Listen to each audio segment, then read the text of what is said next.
Hi, everyone. Welcome to You Are an IP Company podcast. Today, we are turning the tables and we're going to talk to Kary about his IP journey, how he got into IP, and what that shift has looked like for him and his company. So, Kary, thanks so much for coming Yeah. today, and we can't wait to talk to you about your story here. Listen, I stumbled on IP. It really happened in 2010.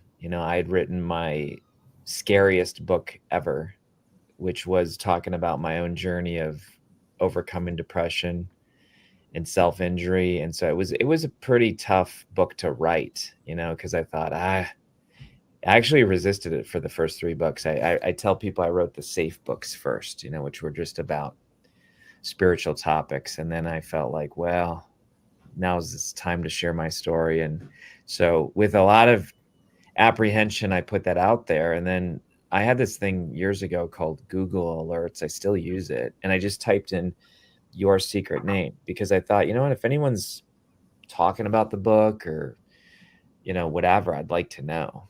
Because Mm-hmm. as an author, you want to know, like, is your book affecting people? Are people, saying that it helped them? Right. So all of a sudden I get an alert and I'm like, cool. So I go to this person's website and I start reading it and I'm like, whoa, that sounds like my book. Okay, cool. He read the book. And then I keep reading and it's like him offering the ability to speak and coach and talk and all this stuff. And it pretty much felt like he positioned it on the website that he had written it. That's awful. so so today I'm more secure. Okay. Because somebody stole my IP 3 weeks ago, and today I'm much more cool and I'm chill and I'm like, hey, how you doing? And it all happened 3 weeks ago again, 14 years later, and it was totally different. But back then, when you're fragile and vulnerable and you're a new author and writing this stuff, I mean, I felt like, oh my gosh, somebody is stealing my identity. So I just quickly responded back and said, hey, interesting topic. Is your secret name is it's a really interesting, powerful concept about how we're given a birth name, how we adopt given names, but how God has a secret name for us. That secret name is something you've been chasing your whole life, but you have to like go through these steps, which you would say is IP. Mm-hmm. You have to go through these steps to stop pretending and running from all the names, positive or negative, that the world's trying to give you, like successful or failure, all these things. And then how to get to the point where like you are ready for God's new name for you. So anyway, I just pinged the guy and then no response, but literally in 4 hours, everything's wiped. Wow. Everything's wiped. And I mean, I wasn't like, hey, if you don't take it down, I'm going to sue you. All I did was like, hey, this is the author, Kary Oberbrunner. I'm curious how you found out about it and what you plan to do with the message. Like, it was very, collaborative. And let's talk about that in a moment, about the different types of cease and desist letters, because I know you have a strategy there. But rather than him responding positively, it was like, whoosh, nothing. He took it down, didn't even respond, nothing, forever. And what I did do, Katie, though, is to this day, I actually certified about 200 people to be your secret name coaches. Oh, wow. That's amazing. Yeah. So they paid a small fee. And I basically said, here's my slide deck. Here's my handouts. You have my permission. You can speak, coach, train, and keep 100% of your profits, because it really is a powerful message. And I wanted to make a little income. Let's say I made I charged him so little back then because I still had my day job. Let's say I charged him $1,000. Okay, so I made $200,000 from certifying people. But what's cooler is the message went all over the world and sold more books and all this stuff. So let's talk about that, Katie. First of all, is that common? Second of all, two types of cease and desist letters. Mm-hmm. But yeah, Yeah. maybe give us some thoughts on that, the whole concept. Yeah, I think, IP infringement and sort of what you talk about here, it's very common sometimes too. I think even from what happened to you just a few weeks ago, a lot of times too, it's even just done by mistake. You don't even Yeah. realize you've done it. Yeah. And so it happens all the time, and there can be a lot of different approaches and strategies to take to figure out when that does happen, what is the best way to respond. Mm. Sometimes if it's maybe somebody you're looking to partner with, right, collaborate, then it's worth taking a bit of a friendlier approach, Yeah. right? Kind of lighter sort of letter.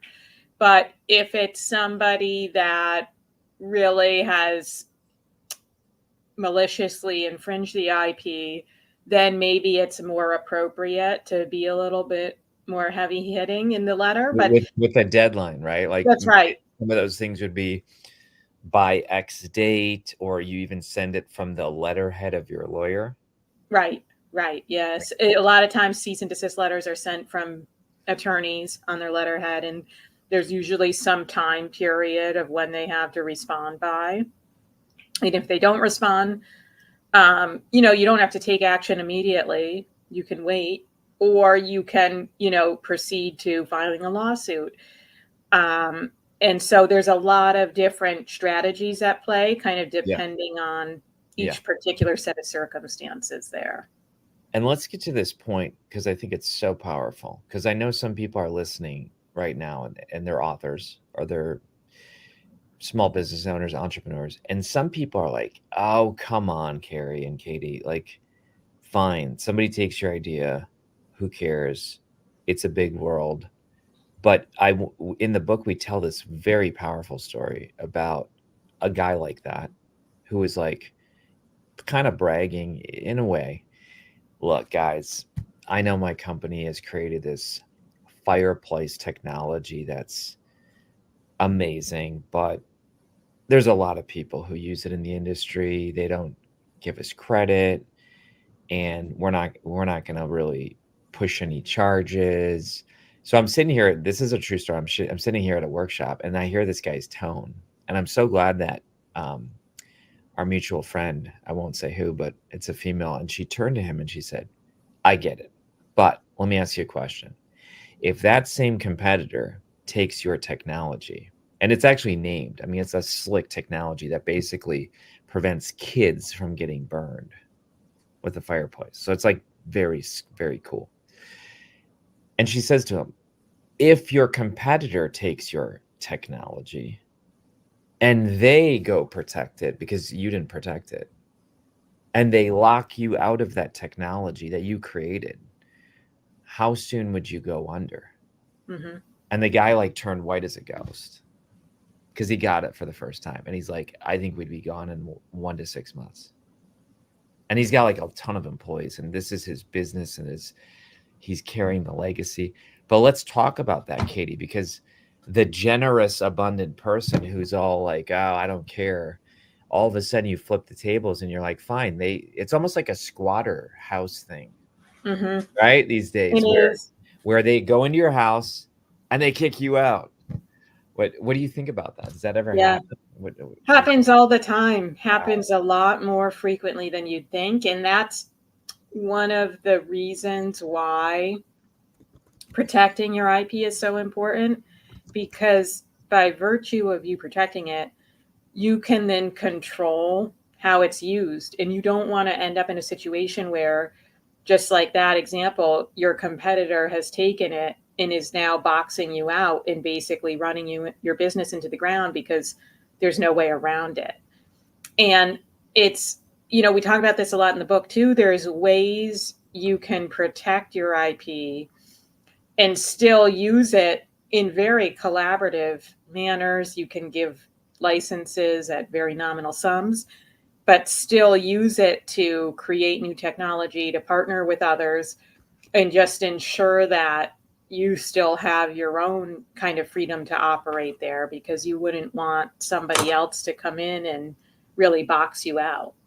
That's so good. Wow. I love this. Okay, so basically now let's get to the point of, well, it costs a lot of time and money. Because I think I hear, I'm trying to put myself in the shoes of somebody who's listening who maybe doesn't have a ton of money. Maybe they're not a huge company and they're thinking, well, what can I do? Katie, in our book, we talk a lot about IP marking. You know what I'm talking about? And I think Yeah. it's a great analogy of property, because if you walk by somebody's house and the door's wide open and there's in the front yard 6 brand new boxed MacBook Pros sitting out on your yard, in certain neighborhoods those things will be gone. Mm-hmm. Certain neighborhoods, man, that thing will be gone so fast. But there's other properties that have a fence and then have a pit bull and then have cameras and then have warning electric fence. And all of a sudden you're like, I don't care if there's a MacBook Pro. I don't care if there's diamonds. I hear that Rottweiler. I hear that pit bull. I see those cameras. I'm not going in. I mean, is that kind of what IP marking is? That effect? Yeah, very similar. So what we're talking about there is patent marking, where once you have an issued patent, you can mark either on the product itself or on your website the patents that cover your products. Yeah. And just like those signs on a piece of land or a house, those no trespassing signs, this kind of serves the same purpose, to put others on notice of the different patents protecting your products, so that then people are aware, okay, this particular product has a lot of IP in it. So this is our app, instantip.app. And literally, can you see that, Katie? Yeah. I mean, we put right on there on the app, look, it's US patent, blah, blah, blah. Because look, and that might sound counter. We put it there on purpose. We don't, I've gone on record so many times saying, look, Instant IP is not to replace patents, copyrights, trademarks. I mean, what did we do? We put Instant IP as a trademark. It's currently being reviewed. We put Instant IP as 2 patents. We've written a book that's copywritten with Instant IP in it. So I want people to realize, like, Katie is with Caldwell. She does this for a living, helping people. But me as a IP user practitioner, I'm using all the fences. But Instant IP is also a fence that creates a timestamp of somebody's idea in a immutable smart contract, so that there's a fence there that can tell other people, look, I got this idea. People can actually find it, just like the USPTO. They can go to instantip.today and there's a protected tab, and then they can search and see if that IP has been turned into a smart contract. But Katie, how do you think Instant IP plays well with your bread and butter, which is the traditional ways? Mm-hmm. Yeah, I mean, I think it's similar to what we've talked about before, and what we were talking about with Tony yesterday too, is it's sort of this symphony of protection, right? Where one particular item, one idea, one product, there's probably a lot of different forms of IP in it. So a common misconception is that, I've created this new product and I can only protect it with a patent, right? Or something, or a trademark. But a lot of times one product, there's multiple different layers and different aspects of it that can be protected with a lot of different kind of forms, right? Like this hand sanitizer. We have Up and Up, which has the TM right there. Yeah. Okay. You have hand sanitizer. Lots of times you'll even see Katie, with generics, you'll see the, ingredients the same as Tylenol. Like, you Right. know what I'm saying? Yeah. How can they even do that? You can Like active attribute ingredient. it to a different brand if you then kind of put that it's a registered trademark and you're not saying that you are that brand. But it's, Wow. yeah, Yeah. And then there in most things there's a formula. So yeah, back here we have Target brands. Okay, like there's so much IP. And then yeah, you have the active ingredients, which that world a lot more than me. I mean, there's so much IP on this thing. But that's what you're saying. It's not just the patent or the trademark. right. Wow. See, that goes back to our other episode that we did recently about everything is IP. In Yep. fact, I want to call it that episode. We're going to call it Everything is IP. I love that title. Yeah. Okay, so let's help people out here. In our book, we have these 12 steps, which we've talked about, but we also have this formula. And I want to touch on this formula because we call it the IP equation. And you actually kind of came up with this, and I had to scratch my head for a few minutes because you live in this world a lot more than me. And the IP equation, remember this thing? Yeah, love this thing. Yeah, your IP plus protect your IP equals IP value. It almost sounds like a little riddle, but it's not. What? Let's break it down into that. What are we talking about when you say your IP and Right. then IP value? Can we talk? I Yeah. think most people would understand what about your IP. I think, yeah, most people know that if, they're doing something unique or they have a specific method or process, that's their IP Mm, because it's kind of what sets them apart from their yeah. competitors, from other people in the marketplace. That's Yeah. what's most unique here. Yes. And then as soon as you protect that IP, you've then created this asset for your Mm, business. And inherently in that asset, there is a lot of value there. So, mm, and it's, I was just talking to a client about this yesterday. When we protect the IP, that value, it's kind of locked into two different places. So it's mm. locked in kind of offensive and defensive value for your business because you need to protect what you're creating so that Well, other people can't steal it. But then, really, where you drive value from it is creating liability for others because if wow. other people are practicing it, right, then you know that there is inherent need for it and therefore there is value in it. I like So, it. So it's security is defense, yeah, and then liability is the offense. exactly. That's cool. That's cool. And really that's what the whole book is. It's, hey everybody, here's the ways you can protect it. And then, hey everybody, here's the ways and I like that term you use a lot. I've heard you say it, unlock the value. Hmm. Right. Because the thing is, too, at different points in a company's growth, the IP is going to serve different, Yeah. functions. So if you're just getting started, you're going to go on defense because you need to protect your idea so you can start selling your product, making Mm. money, generating revenue, getting investments. But later on, as the company grows and matures, then we want to start thinking offensively because maybe there's new market entrants who are coming in, right? Who are seeing Yeah. what you're doing. Now they're copying it. Okay, how do we go shut them down? Or how do we go talk about some kind of collaboration? So at different periods of growth of a company, the Yeah. IP is kind of serving different functions. Well, I like that. I like that.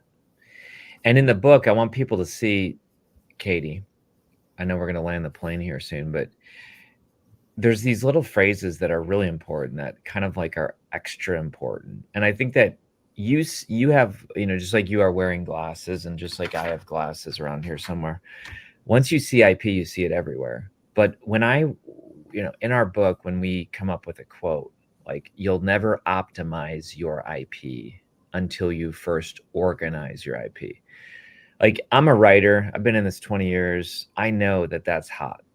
Like, that's a hot statement, and John Maxwell was a mentor. I kind of know how to like write these little, I call them quotable timeless truths. Okay. So when we drop something like that in the book, I know that, look, I'm not afraid to spend money, invest it. I just filed another trademark 2 weeks ago for You Are an IP Company. I'm not afraid to file trademarks, but I can't file everything that I come up with as a writer, because that's 2K, that's 2K, by the time I do multiple classes. Right. So that's where instant IP really exists. And then, there's another one coming too, but throughout the book, we got this little superscript IP. But all I want to do with this is I want to tell people, look, there's a little fence around this. So don't take this and start popping it all over social media and say that you came up with it. That's kind of my intent. Is that offense and defense speaking right there? It is, because it's always a balancing act, right? Because inevitably you're going to create a lot of different pieces of IP. Yeah. And you can't protect all of them.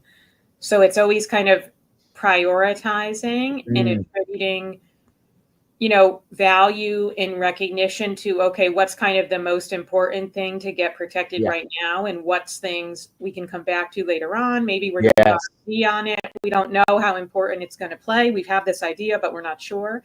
So it's always a moving target, because as the company is growing, the direction, the values, the vision is shifting. And so it's always, it's good to organize your IP, because you're going to want to have something to keep referencing, to come back to as you're growing and scaling, because different ideas are going to become more centrally focused to the business, and other ideas will become more peripheral. And that's just normal shift over time too. I love that. And, as a writer, everything is attributed to Mark Twain. I mean, you go online and you're like, okay, I know Benjamin Franklin and Mark Twain didn't come up with everything on the planet. But back then, you didn't have this great way to timestamp and say who was first, who did come up with that quote.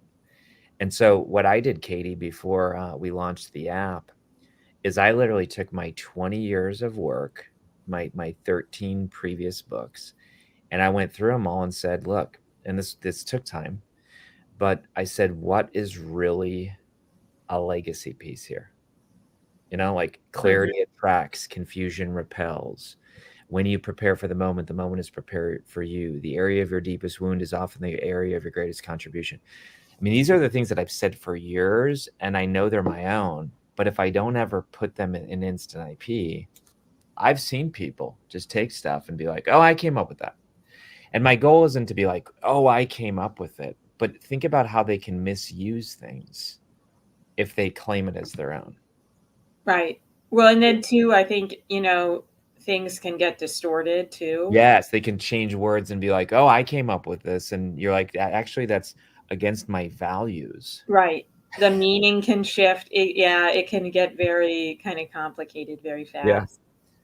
Yeah. So, I mean, I would encourage people, and one of the very first steps in our process is that people organize. And I get what people are thinking. People are like, oh, I got to go up to my attic in my business and dig it out. But what's the alternative? The alternative is you die, and now your descendants have to go through it all, and they're going to not know it.